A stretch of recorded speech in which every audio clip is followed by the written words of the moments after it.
Hi there, folks. Hayden McCall speaking, and welcome to today's webinar, Modernise Your Planning and Budgeting. I have with me our panelists, Marty Engel, Shaun Burris. I don't have with me Khaled Chowdhury. He's just a couple of minutes away, so we'll pop up on your screen at some stage when he gets his navigates through his firewalls and so on. I also have Popsy Batter. He's not on the panel, but we'll be just doing some closing remarks. He's going to cover off, they've done some research around the APAC region around planning and budgeting, and some insights in terms of market activity. Things like you shouldn't be embarrassed that you might be among the 70% of companies that still use Excel for the planning and budgeting processes. So a few other nuggets within there that Popsy will cover off in closing. Okay, so without further ado, we'll get into it. We've got a set of 9 questions today, and each panelist is assigned to lead off with that. Khaled being one of those panelists, so he has question number 2, which gives him time to arrive. But Marty, first off with you, a big open question. Why plan, and if you can just frame up the topic around that. No, thanks, Hayden. It's quite a obviously open topic, and there's the traditional views of planning around stat and reg requirements, and then an overall financial plan, and where we see a lot of the evolution of the connection from the financial plan is into the operational plan. But when we start talking to people as to what does good planning look like across those different themes, we start from a sort of a basic point of departure being, say, static planning, which is the traditional sort of accounting-based, attached to KPIs as far as people's bonuses and areas like that. And then progressing into an area, say, of leading practice where there's dynamic planning, where it's more driver-based view that attaches into the operational side of it. So, where we're seeing everyone go, and especially when they start to assess technology solutions, the future of planning is around advanced planning. And I know I've got a topic in one of the questions later, but the way I describe it is a lights out plan connected to operational drivers that shows a driver tree on how you manage your business that just produces a financial plan based on algorithms and science combined with third-party data. So, a lot of people are still at that point of departure and would claim that they're able to deliver that core plan. We also find that they're tethered to a compensation or a budget program that doesn't allow them to move into leading practice in the future planning, even though that is the aspiration. So there's a lot of different layers to it, and everybody we talk to has that interest. It's just a matter of where you're starting from, and then ultimately where do you want to get. I guess the 70% with Excel is the degrees of use of Excel and maturity in that spectrum all comes into it. All right, so Khaled has joined. We haven't heard from him yet. Khaled, are you there? I just see you're muted, so I'm unmuting from my end. But your question number 2 is up, so maybe we'll go to number 3. Okay, Shaun, just in amongst this, give a little bit of background. You're the practitioner here.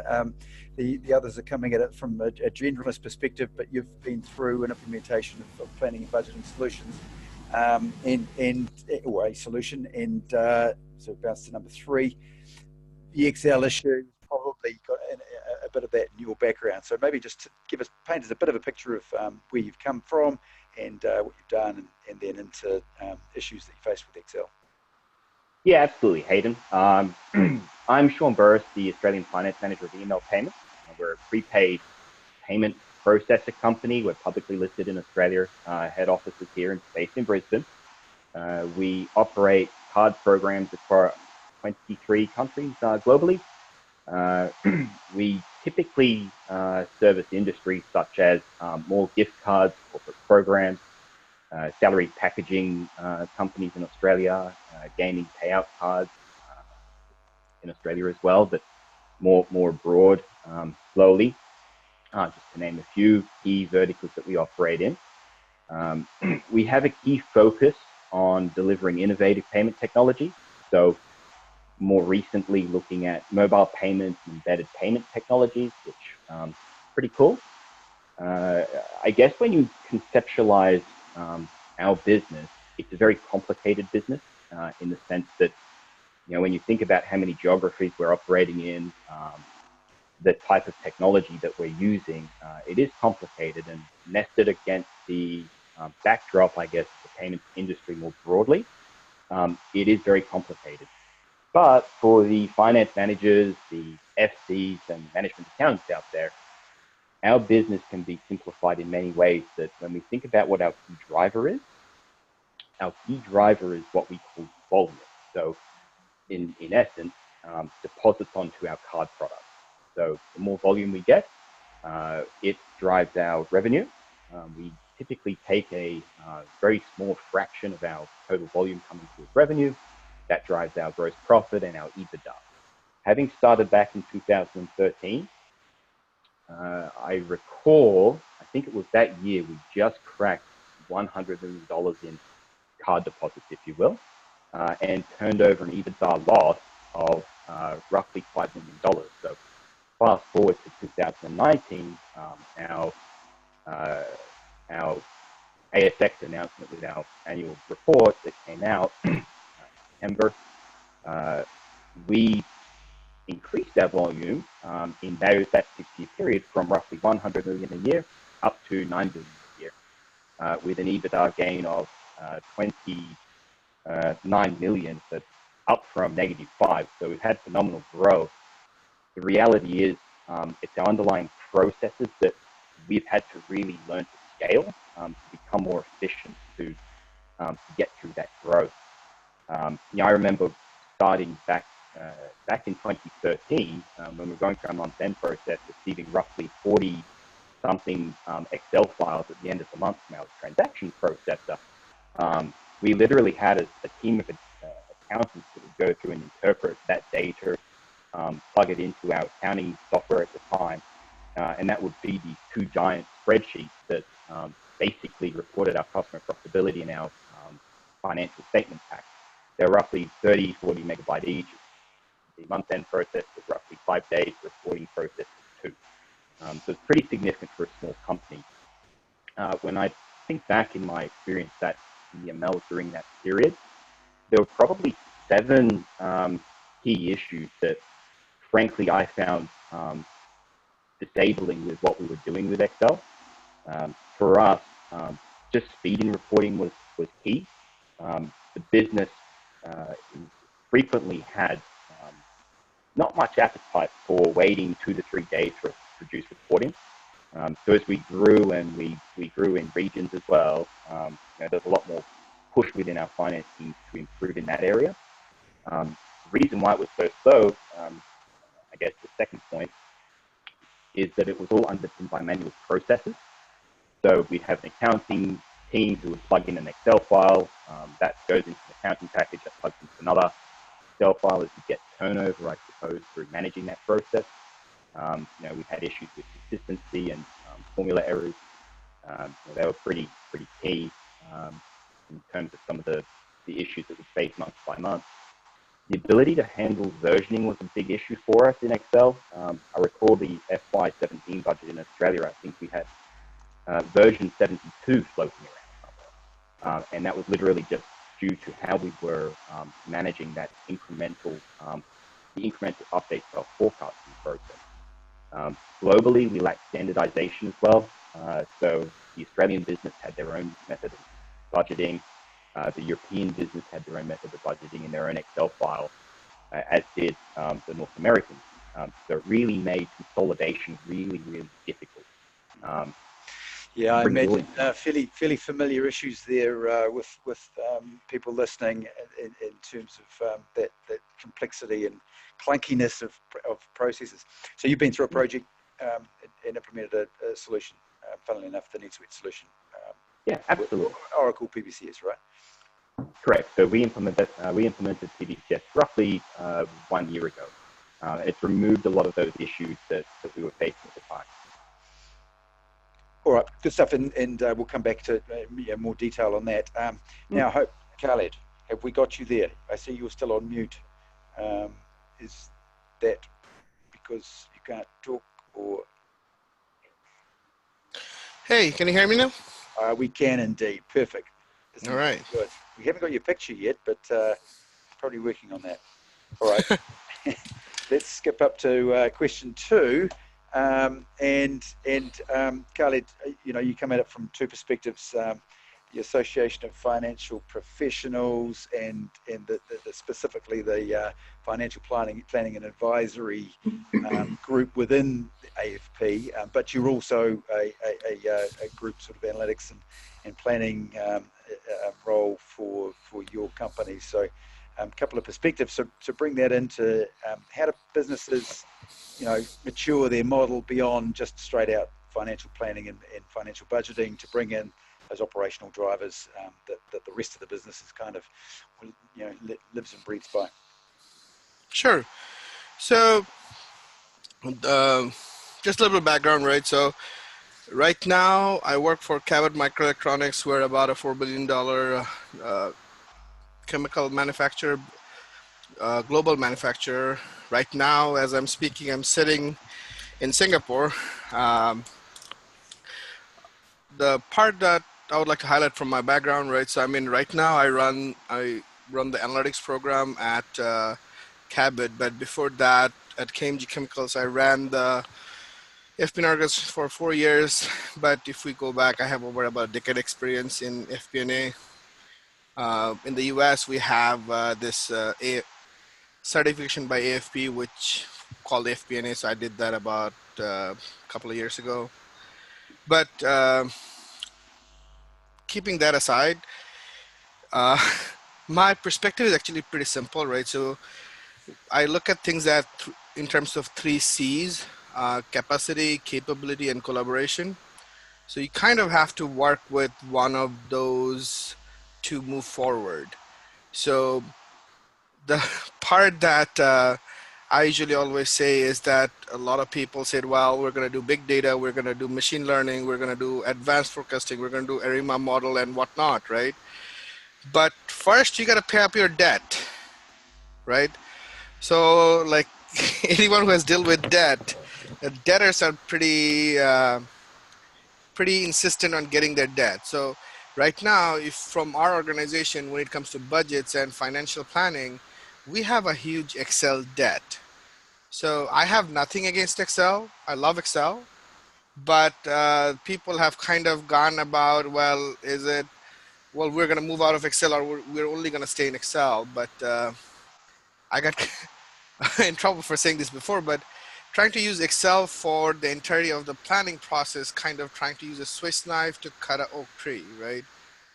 So I mean, Excel is really good at stuff, but it is not designed for data collection. It is not designed for data storage and things like that, right? So in terms of move beyond financial planning, right, the first debt that you have to clear up is your debt to Excel. So essentially, if you cannot automate or so automate your current processes, to move beyond what you do is going to be difficult, because that's what pays the bill now. So the first, you have to automate the current process. So I get in trouble for saying this a lot of times, but people look at the new tools and things like that, all fancy stuff, but the first value people get is time in terms of capacity. It comes down to real-time data aggregation. It's simply that you don't build your templates anymore. I mean, I guess you build your template once, and the template collects the data, instantaneously consolidates it, and creates audit tracking so that who changed what. So you get all those details, right? So that, in terms of capability, I don't really see much, but in terms of capacity, right? So it essentially gives about 3 months of the year back to us, right? So I think that's essentially the first step I think about when you're trying to move beyond financial planning, is to first get your financing planning right. Once you have gotten that part, I think the next part becomes what do you call, before you even go into beyond budgeting or something like that, the first place you start is we have different plans going on. We have a HR module, we have, we call it called module, but we have a HR worksheet, like a lot of most people does, right? So you'll have a HR worksheet, you'll have a sales worksheet, you'll have a manufacturing one, right? So there are different planning operations that's happening simultaneously for you to get to your financial plan. But there's a concept called integrated planning, which essentially says, well, you know, all these plans that you have, it should work in synchronization, right? So your financial plan should be an output of all the integrated plans coming from different system, right? So that it talks to each other. So when sales changes the forecast, procurement and production gets it, right? It goes into HR model saying that whether we are, what do you call, staffed enough or not. So that idea of what do you call, integrated planning, right? And once you get to that part, then you can start getting into what do you call, them. At that point, you can get into more mathematical forecasting and things like that. I mean, scenario planning can be considered capacity or capability. I think scenario planning probably falls more under capability, but being able to use your drivers. So essentially, I think the sweet spot is if you can get your integrated planning to work with scenario planning, with driver-based planning. So essentially, if you can put drivers instead of solid numbers, that comes out and helps as well. And then if you get that part, well, no one's stopping you to try from Monte Carlo and whatnot to figure out how good your forecasts are and things like that. And it is, like I said before, I mean, you have to learn to walk before you can run. Yeah, good stuff. Guys, Shaun, maybe paint a picture from your perspective of where you see yourselves on that maturity scale. Yeah, absolutely. I mean, Khaled captured a really good picture there of transitioning in many ways from, you know, very Excel-driven methodology to more enterprise grade. Within our ecosystem, the implementation of NetSuite was probably one of our biggest move forward in that area. Integrating PBTS for us, that was implemented roughly 1 year ago, was paramount to us getting to that next step. I think that Khaled touched on with building capability and capacity within our team. So for us, being able to do scenario planning was something that conceptually we couldn't do before in Excel. So it really has improved our, I guess, our sophistication just in the internal dialogue. We're now talking about the right thing. Talking about what does a shift in GBP to euro mean for our business if we had an FX swing. I think there's still for us in our roadmap, there's still probably another 6 more months of work for us to do to just realize that beyond budgeting piece, that for us, just that live integration for our ERP system and being able to connect forecasting drivers has been fundamentally helpful. I think we've isolated where the crackly audio is coming from, Shaun, as well. That new headset mic. I'm not sure if you can check your connections, but there's definitely some crackle in your line. Okay, we'll move on. Some of these concepts we could sort of expand on a bit further down. But Marty, if you can address just thinking about it from the perspective of traditionally CFOs obviously driving the planning and budgeting role, but some of the ideas and more advanced approaches, you're bringing in the integrated planning, and so all operations need to have plans. They need to dovetail into the overall picture. How do you bring that about? Is it an organizational role? Talk a little bit about that. I mean, Khaled and Shaun have already kind of touched on it. And apologies, I didn't really introduce myself at the beginning. The point of view that I'm bringing is a partner at Deloitte in our consulting practice. For the last 20 years of my career, this has been a topic that's been in my remit. I think the best way to articulate is planning a CFO or CEO role is based on a recent project. And that same client implemented the Oracle planning solution. It's what we work with others, but this one was specific, and there's a real benefit to them from the standpoint is it was actually across the organization. So from a utilities standpoint, their need to provide, in this case, electricity to the broader New South Wales area, they need to plan, budget, and forecast. That's important from a financial standpoint to the CFO. But when you talk to the CEO, in that matter, they'll say, well, network ops needs to be involved. The general manager of engineering needs to be involved. So it's really an enterprise conversation. So when we started to talk to them, and just simple things as far as from a group finance perspective as to what do they consider a plan versus somebody who's responsible for, say, a depot, what do they call a plan, is landing on some of those common semantics because they were two different aspects. And so for that implementation, and they implemented the enterprise planning budgeting solution, is what we're seeing clients really benefit from is those pre-built modules. They don't serve as the answer, but they serve as an accelerator, and they cater to all parts of the organization. So if you look at, say, workforce planning, your human capital team will be a key stakeholder as far as having, the responsibility to go out and take those open roles that have been planned for and staff for them, as well as, say, the project capability that really cascades down into the operational level, which flows, that has to tie in with HR from a supply demand standpoint. Obviously, the group side of it is very interested at that top level for where it all comes into dollars and cents. But you bring it back full circle.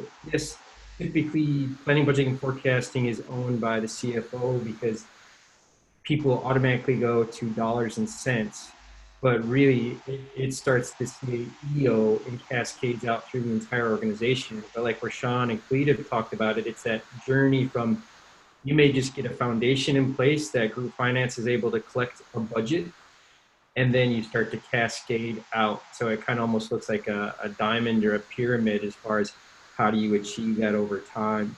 And that's why I basically say it isn't just the CFO, it's actually the whole organization. And that's something you need to think about from the technology standpoint. And everybody's talked about it, the data volumes, the complexities.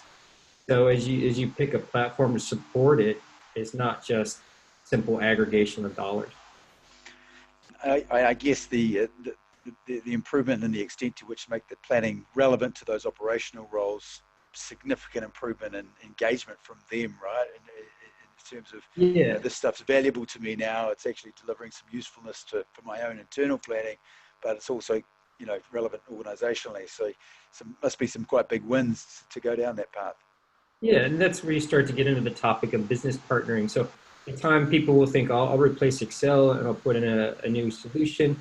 That's really just one component of it for landing it. So, that relationship between, say, FP&A, finance, and the operations is do you have a business partnering model in place? Are the processes? And some of these things are sort of traditional thinking, but you really need to land them. I mean, I'd be curious. I don't know all of Shaun and Khalid's stories, but if they've had to encounter any of that as far as how their solutions have cascaded out.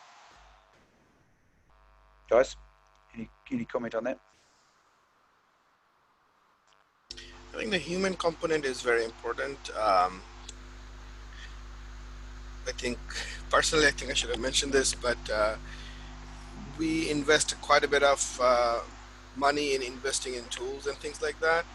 But till the people who are using the tools changes their mindset, it's very hard to get a different outcome. Yep. Yeah, nothing unique in planning and budgeting in that regard, right? Yeah, I mean, it is. I mean, you cannot keep doing the same thing and expect different results. I mean, you just get a different tool. So from that perspective, it's kind of starting to show them the what do you call the art of possibilities, right? What you can do, and sometimes you have to, it's kind of a gradual process. They'll be like, that's not possible. Well, I mean, so kind of have to, the change has to be a little bit more gradual, familiar from one perspective, but you still, I mean, the key part of your success will become is you'll have to find your champions and things like that. And as you invest in tools, definitely invest in your people, make sure they are seeing what other people are doing. That way it gives them the, what do you call, the belief that they can get there. to be honest. I mean, where I am now, if I asked me 4 years ago if I could be here, I'd be like, that's not possible. But I was lucky enough to end up at a good company, and then see different people. I was involved in a bunch of crowds. They say, like, people are doing some really cool stuff that we can do as well. I mean, unlike the old days, their price barrier is very different. And is it something that you structurally organise teams around, and that you have a planning team out within the operational unit, centralised team? What's the best structure? Shaun, how have you guys approached it? Yeah, great question. We have FP&A members set up at a regional level embedded within the finance team, but we have significant engagement with our sales team and our department managers, and invariably our regional CEOs. So, we do have these experts and champions within each region geographically who drive our planning process. So we then consolidate that within our group finance team. So we'll have a member here who, their responsibility will be to bring all of the regions together and get everyone talking the same language across the board. So that's how we've structurally set it up. All right, great stuff, guys. We'll press on. Okay, next one into, and obviously it's a lot of parallels here with analytics and data warehouse establishment and that reporting capability. How do you start to bring your analytics and looking in the rear view with the your windscreen? Khaled, your perspective on that.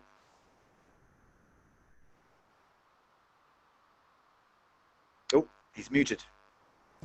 I'm back. Sorry. I got too many things going on at the same time. Sorry. In terms of analytics, right? It is a new day.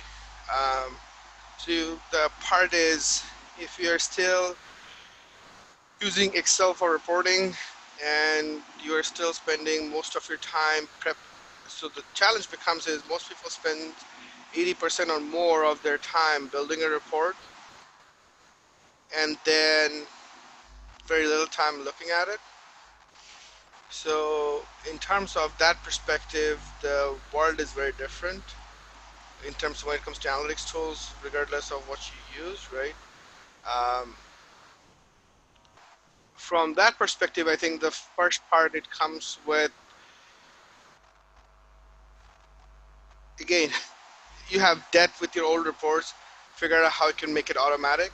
How can you get the information in a better frequency, right? So essentially, some reports that you do only once a quarter, once a month or something like that, see if you can make that automatic and self-sufficient.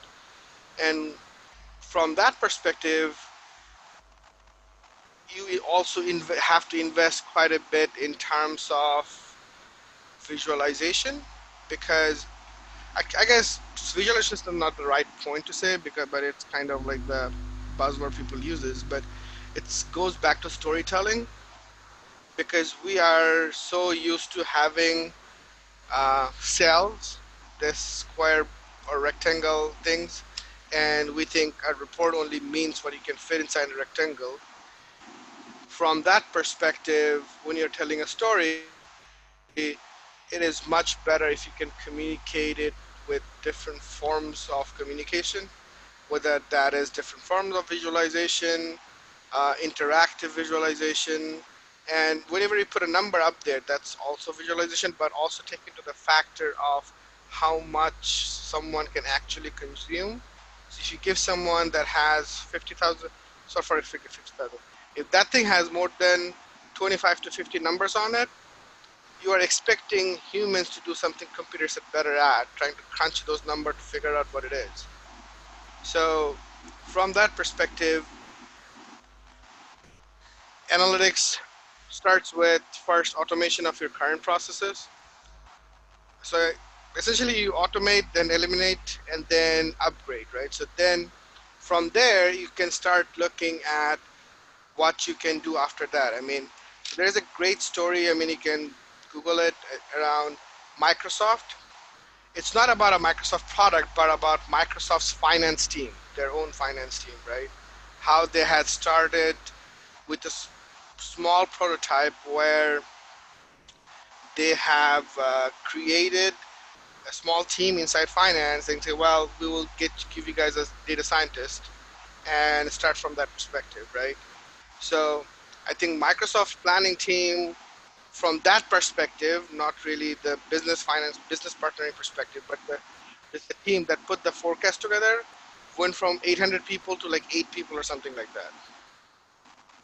It's just a factor of, does that mean the finance team in Microsoft shrunk? Not necessarily. What happened is the people that were busy doing a copy paste, VLOOKUPs, and index match, whatever you want to call it, they have gone from that to advising the business on a better forecast and actually help the business guide. So essentially, in analytics, you have 4 stages. You have descriptive, diagnostic, predictive, and prescriptive. Again, it's also a stair. If you cannot get your numbers right, good way to describe your numbers, you're not going to be able to diagnose where it went wrong. And then once you get that part, you get into predictive analytics and prescriptive. Prescriptive, I've seen very few companies get there correctly, but predictive gets interesting because when you start, so we have all tried doing this before with regression and stuff like that, but the tools in today's world is much different and much helpful, where you can bring in data from your system and then use foreign drivers to see what your relationship, the lag, lead factors for those are. So without going too much into it, so I mean, anyone who's trying to get into analytics, it comes from the same part of your reporting process, right? So sometimes, planning process, because you cannot plan something that you do not have data for. So you plan with something that you have history for, at least when you start. So these 2 processes kind of work hand in hand.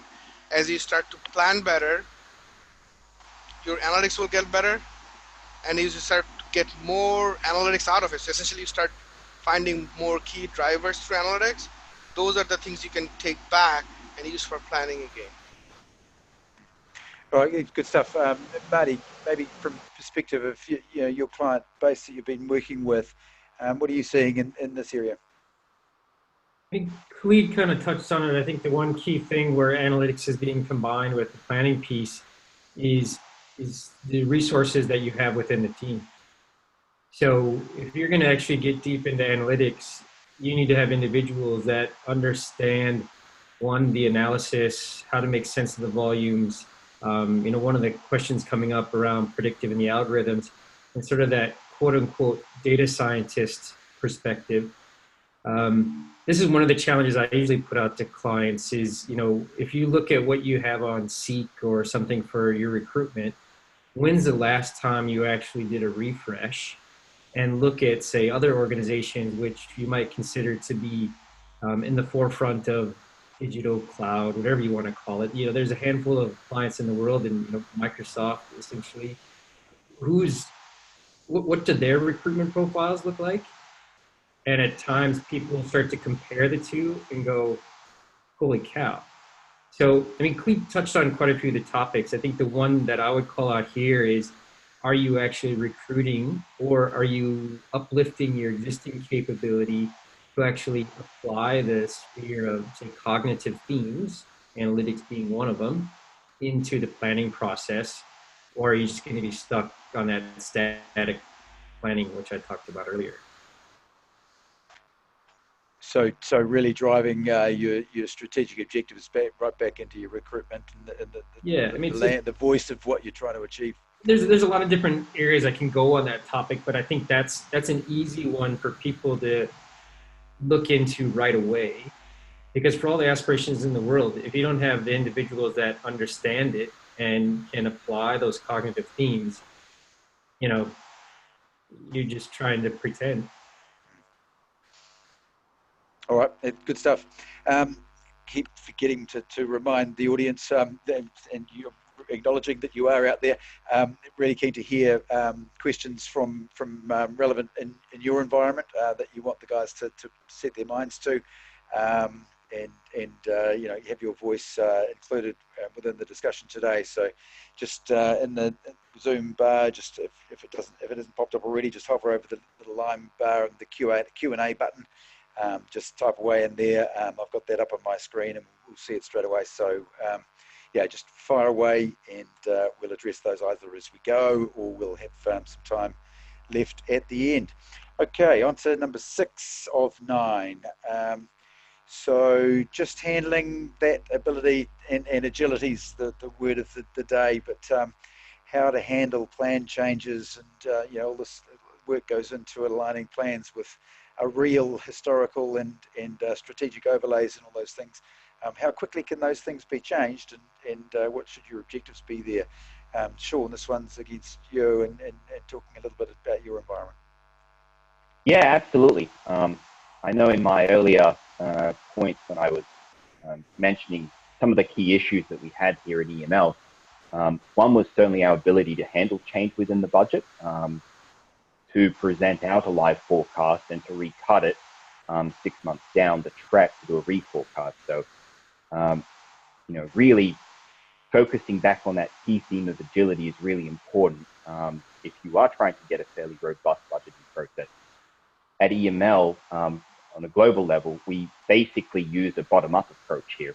So it really involves really high engagement with our commercial leaders and our department managers in every region.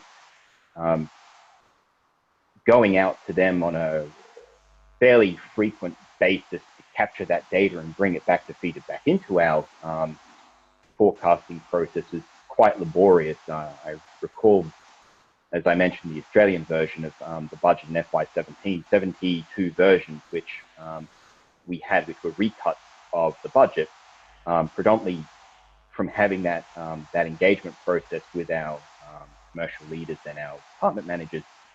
You know, invariably we would feed this data in, we'd present it to our regional CEO, who would get comfortable with it and question certain elements. Once we're all comfortable at a regional level, that would get fed through to our group CFO and our group CEO for review before being signed off to the board. So you can imagine with that that bottom-up approach, the level of changes that can happen on any given day during that budgeting and reforecasting process is phenomenal.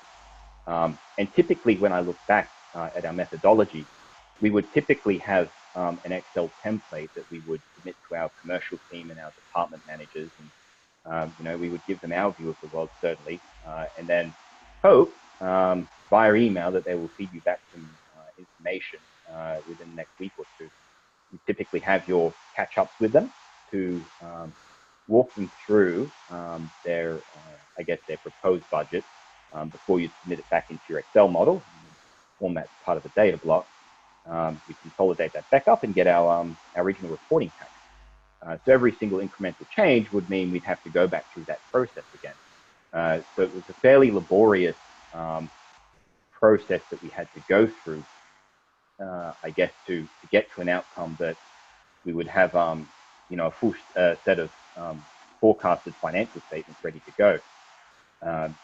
I guess since then, I mentioned we had moved to Oracle's PBTS about a year ago. What it's really allowed us to do from an agility perspective is, rather than sitting down and essentially being data jockeys in many ways, feeding data back into our Excel model, we can now sit down with our department managers and commercial leaders and on the fly present them their budget, either in Excel or the PBTS online portal, look at how they're tracking and make changes on the fly that, once committed, will update your budget model.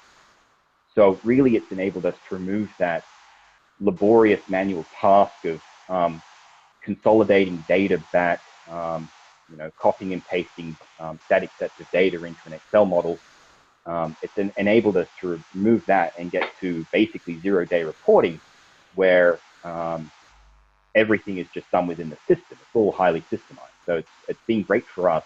The other key win that we've had is the ability to apply key drivers across a set of accounts or a set of customers that simplifies that forecasting process. So when you think of commercial forecasting, for us, it's very tedious. We have multiple forecast drivers that forecast out metrics, and hence you get your revenue and gross profit. Being able to apply forecast drivers to say, take the last 3 months average and extrapolate that out, has, I guess, allowed us to spend more time looking at what that means in the future rather than making sure that our Excel formulas are correct. So it certainly improved our speech reporting and gave us a lot more integrity in our forecasting system, which has been great for us. A question from Sunita in the context of what financial solution you're running in the background. I don't know, but whether it's NetSuite or not. But just relating to those day-to-day reports that we'll look at, the allowing reporting of actual and forecasts right through to the end of the year, rather than just actual versus budget variance. Is that something you're getting directly within the financial system, or is that something that PBCS is providing you reporting for? It's a great question. Because of our zero reporting downtime now, we're able to pull out a lot of our information just on the fly. So it comes straight from PBCS. We can pull it through into Excel and analyze it that way. A lot of the variance reporting now is, I guess we're able to invest more because we don't have that overhead of having to manage our budgeting, the data component of it. We're able to reinvest our focus on that variance reporting piece. So fortunately for us, it's given us a lot more insight into the key differences and what's driving those differences more so.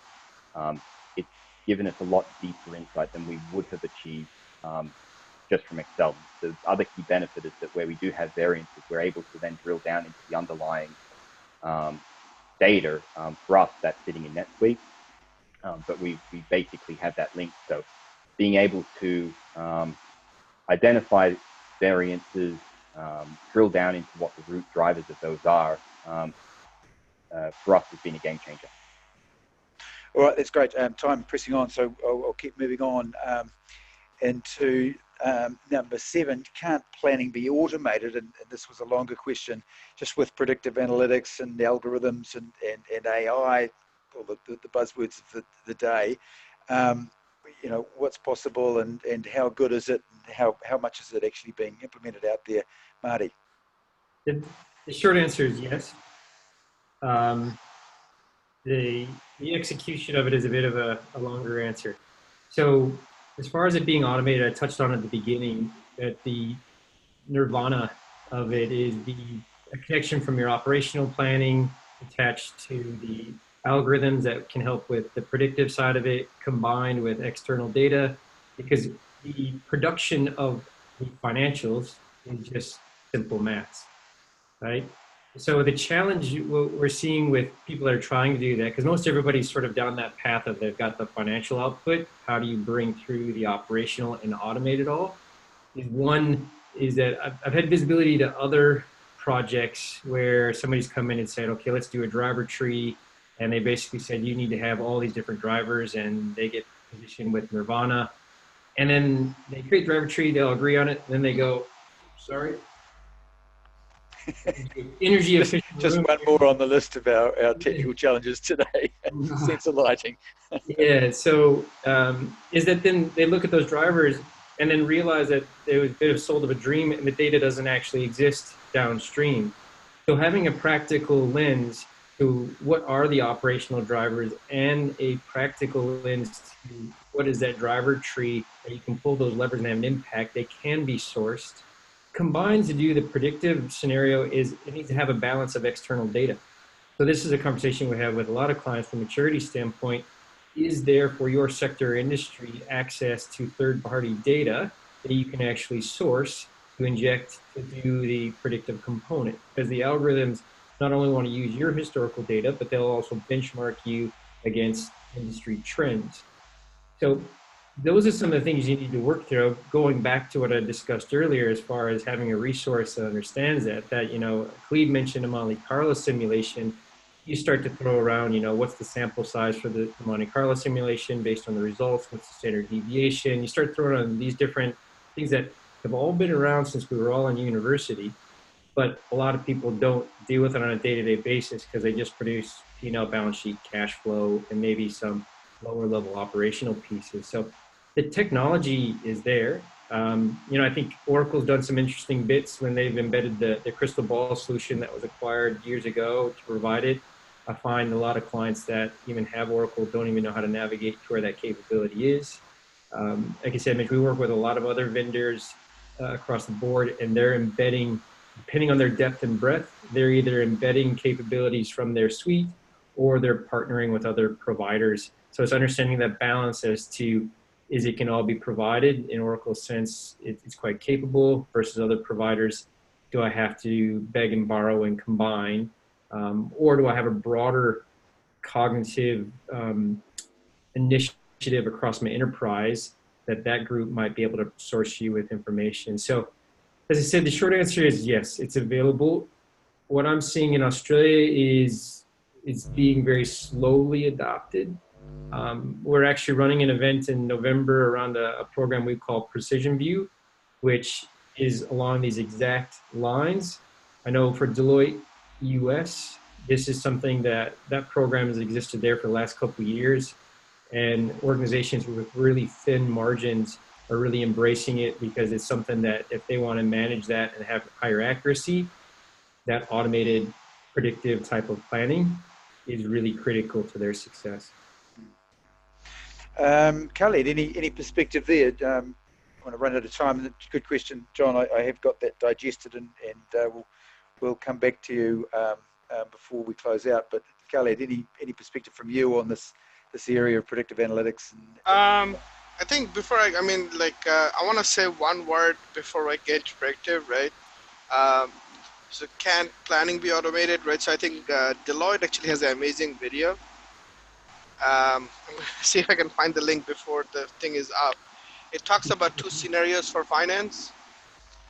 Marty, I think Marty knows what I'm talking about, right? Seen the one, yeah. Yep. So I think it talks about two things, right? It talks about scenario one. Everything that we do now in today's world, right? Like most of it, 90% of it can be automated. So I mean, I'm half finished writing an article around, is technology going to hollow out finance or FP&A? So the short answer for that is yes, as it stands today. If we do not move forward, what we do in today's world, the technology is very different. And unlike, so that's kind of the panic button, So I like to use two things, right? So for change, I like panic and excitement. So from panic perspective, if you're sleeping, you better wake up. The reason is the simplest thing can be automated. There's concept of citizen developer, citizen data scientist.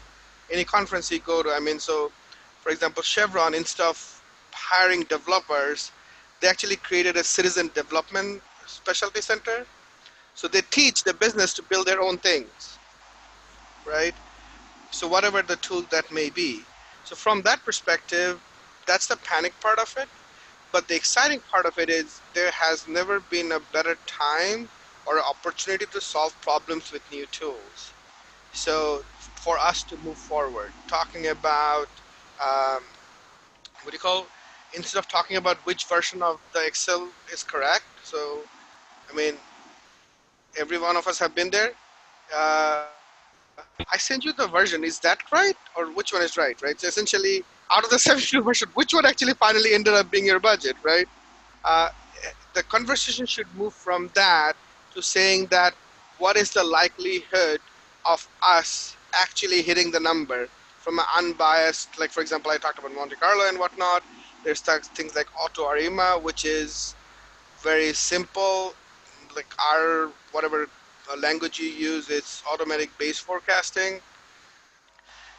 But we cannot have that discussion if we're still talking about which version of Excel is correct, or my number doesn't tie with yours. So as you move forward, right, the automation is going to be your friend rather than enemy. and this actually, so one of my key philosophy is that relationship with your technology is a big deal. Technology is an absolutely amazing servant, but absolutely horrible master. If your technology runs you, good luck. But rather, if you can get technology to do what you want it to do, this is time to take reins from that perspective. Yeah, good. Interesting perspective, Kelly. And goes back to a recurring theme here is it's the people as much as the solutions that they're using that really matter. Okay, look, so John, addressing your question, and it comes essentially it's complex businesses and you know, totally different deep departments that still need to consolidate results up. Is it better to have and do these planning and budgeting tools allow for totally different, you know, sets of drivers around the plan to be put out to the business for them to bring those plans back in again, or is it a standard model that they try and make to fit for the scenario that works with them? You know, I'm not sure who's best to. Marty, maybe with, you know, across multiple clients, you could draw on that one. John, I was just reading your question and I started to type up an answer. The template is by the method by which you're going to collect the information. What I would promote is you standardize on what the business process is. So is it an expense side? Is it a revenue side? Because if you get two different organizations to agree on the business process, you can then actually create a template that has some flexibility across drivers, because at least everyone's talking the same language. Because if you try to basically take one template and force it upon them, they'll come back to you and basically say, no, I'm a little bit different. Versus if they all agree on the process, the template's just the collection tool. Sean, what's your experience? I guess you've got a relatively sort of commodities the wrong word, but similar process around the world. Yeah, absolutely. We've standardized our processes around the world, but we still give our department managers and our commercial teams the power to, I guess, select their drivers that they believe reflect how they're operating. So, you know, if you talk about two products, one that might experience seasonality and one which sort of has much more of a consistent month-on-month growth rate, you know, we've been able to factor that those differences in from a forecasting perspective. So I guess we've tackled it two ways. One where it's the easy approach where you can manually type in month by month where you think it's going to go. One which applies a driver for you know, your forward-looking years. And if you get really excited, you can decide to connect drivers to multiple months and have a really customized outlook, I suppose. So I guess it's given us flexibility to tackle 99% of challenges that we faced in trying to standardize forecasting by offering that flexibility. Okay, look, we're tight on time, and I'm conscious Popsy has got some good material to bring in. And one of the things that we discussed after the practice session yesterday was drilling into a little bit of this. So, Khaled, I'll skip you on this one, and maybe if we just sum up into the benefits around introducing planning and budgeting. You know, simple stuff, but I guess just top level summary of some of the points we've raised today. Marty, do you want to lead off on that? As far as the benefits that people are realizing? Yeah. It's quite a range. Obviously, the first one everybody goes to is dollars and cents. And there's this conversation of resource efficiency. And then there's that conversation of, which nobody ever likes to have as far as cost out, but that usually becomes first and forefront. Where we're having that conversation is how do you reallocate those resources? Because if you look at the cycle times, and Khaled and Shaun mentioned it, that people are spending sort of a static planning, just chasing data. And now if you're freeing up some of their capacity and they're starting to embrace elements of analytics, you can actually then free up some of their time to pivot into a business partnering type of role, which now then ties into a career development scenario for people in finance. And then you're actually having a big benefit and impact in how the business is run versus the trusted individual with the actuals and the dollars and cents for a budget. So that's just one small area. I don't want to take up all the time from the others, so I'm sure there's other components, but that's one. Yep, sure. Sure, any quick nuggets? Look, if I was to quantify going straight to dollars and cents, that's where I typically tackle it from, being in finance. But if I was to quantify the savings for us, it's with 3 regions that were running Excel packs, we probably had a 30% saving in the overhead from just a yearly perspective. You put that over 6 or 7 headcount that we have managing it globally. That was circa 2 heads that we've been able to reinvest elsewhere. For me, my most passionate driver for me in any business is the way that business partner, Marty, you touched on that. For me, it's a strong passion of mine. It's enabled our FP&A teams to, rather than being data documents, as I've mentioned before, really engage the business to deliver deeper insights into the data, stronger forecasts, and really from a fintech perspective, the company that EML is, having that finance influence within the front line of business decision making. So, there's quantifiable savings, but there's also the unquantifiable benefit of really having finance help lead the business. All right, good stuff. Khaled, I'm going to chop you out of this little opportunity because Popsy, I know, has been sitting there chomping at the bit to get into his piece. So we'll do that. Hi, Popsy, how are you? Oh, no audio. I'm good. How are you? That's good. Very well, very well. Good patient play there. So I will get you into Q&A. We've had good questions. Thank you very much. No time for that. Reminder, when you leave the session, there's a little exit survey that will pop up. So just look for that screen. Really appreciate to the audience if you can fill that in. Gives us insights on the experience from your end today and acknowledge a few clunkiness issues. So we'll expect to hear about those. Okay, so and from my perspective, thanks to Oracle NetSuite today for making it possible, for sponsoring the event. Popsy's going to push us into a little bit of background research. Shall I bring all of these in, Popsy? You want to talk to them as you go? Yes, please. Just bring all of them in. I think it came loud and clear that throughout the discussion that the old ways of doing things, especially using siloed spreadsheets or having siloed kind of data sets, working through them, is not the way forward.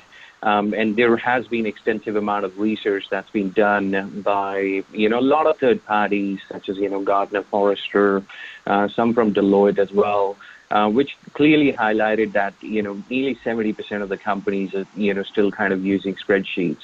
And to the points that Marty and Shaun and Khaled raised is that, there is a better way for us to go out and do things. Finance needs to be the strategic partner. Finance needs to be, have a seat at the table rather than, just crunching numbers. And this is what we are seeing, from an, organization standpoint. There's a lot of demand that is coming up to us where we are supporting those organizations with automation of these, kind of tedious processes within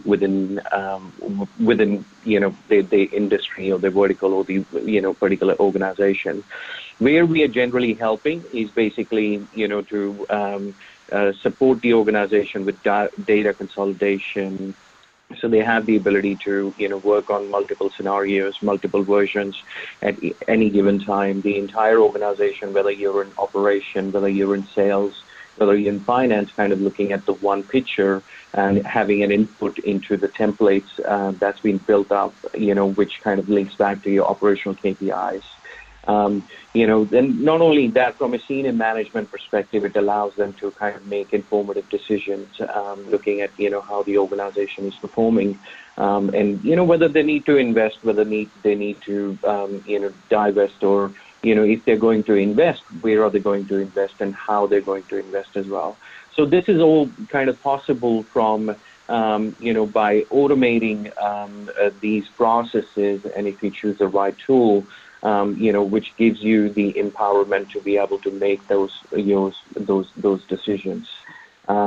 Next slide, please. And it's other point that I would like to highlight is kind of I should have introduced myself, is I'm a sales director for Oracle NetSuite, based out of Sydney, and I lead the planning and budgeting practice for JPAC. What we are seeing is that, yes, there was a time when some of these tools can only be, were affordable by, larger organizations. If you're doing, 500 million plus in revenue, only those kind of organizations could afford these tools. But now with the cloud technology, a lot of the mid-market organizations are jumping onto these tools as well. Just because, the tools are available on cloud, and, the cost to entry is extremely low. And for clients to be able to recognize the return on investment, it literally is taking 6 to 8 weeks, just to, jumping on from, extremely manual process just to, kind of semi-automated or maybe 70% automated process.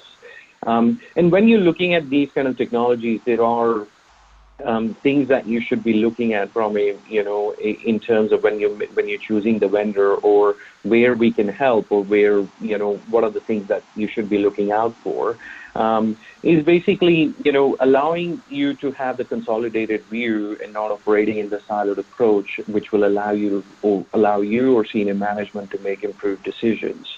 As I mentioned earlier on, how to invest, where to invest. What does your pricing strategy look like? Do you need to, reduce your price to be more competitive? And then how does it impact on your, income statement, cash flow, and balance sheet as well? Then automating tasks, I think it came loud and clear throughout the conversation, is that if we can automate these tasks, finance will then get the time to be able to take actions rather than crunching numbers and producing those reports or data for senior management, which is quite a cumbersome process and time-consuming process as well. Managing risk is kind of a big one from my point of view, because there is risk that comes from a people perspective. There is the opportunity risk as well, right? I mean, I was talking to a client of mine. They had 2 people who knew how to calculate the net asset value for the entire organization. My question to them was that what happens if those people leave, or if they're sick, or they're on holidays or whatsoever. And that's where the aha moment comes in, and the CIO of the organization says, yep, you're right.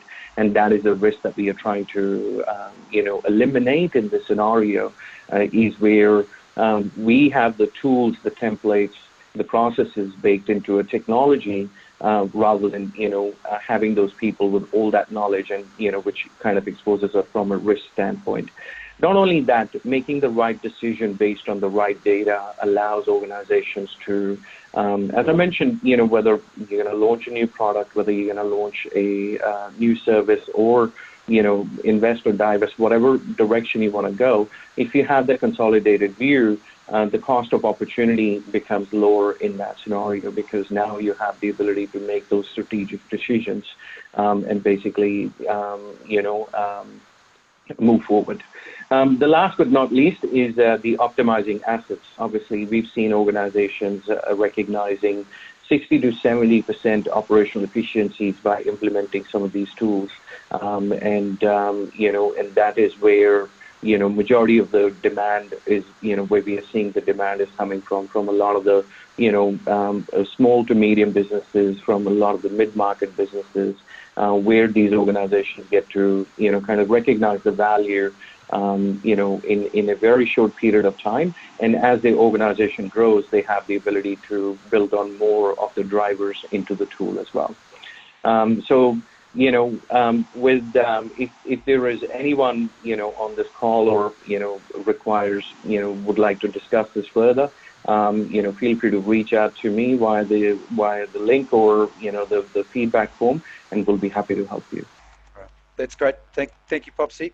All right, just bring things to a close. Just one more we play from NetSuite. They've got Suite Connectors coming up in Sydney in February next year. They get around 1,000 attendees. It's very much a business-focused event. There will be a planning and budgeting session there, so have a look at that on your radar. We'll send a link out for more information on that. And obviously broader information there around cloud-based accounting systems and so on. Follow up through via email. We will send you a link to the recording so you can share that with your teams as you see fit. There's also a excuse me, Gartner Magic Quadrant report that NetSuite have available. There'll be a link on the email that comes out, so that's got some very interesting reading in terms of what else is available on the market and where things sit. And Khaleds also included that video to the Deloitte thing, so we'll have a review of that and see if that's appropriate. But thank you all for your attendance, panelists. Thank you very much for your time and preparation, and for persisting with some of the clunkiness today. Apologies for that, but I think overall a good session. Thank you very much for your contributions. All right, I'll bring things to a close now.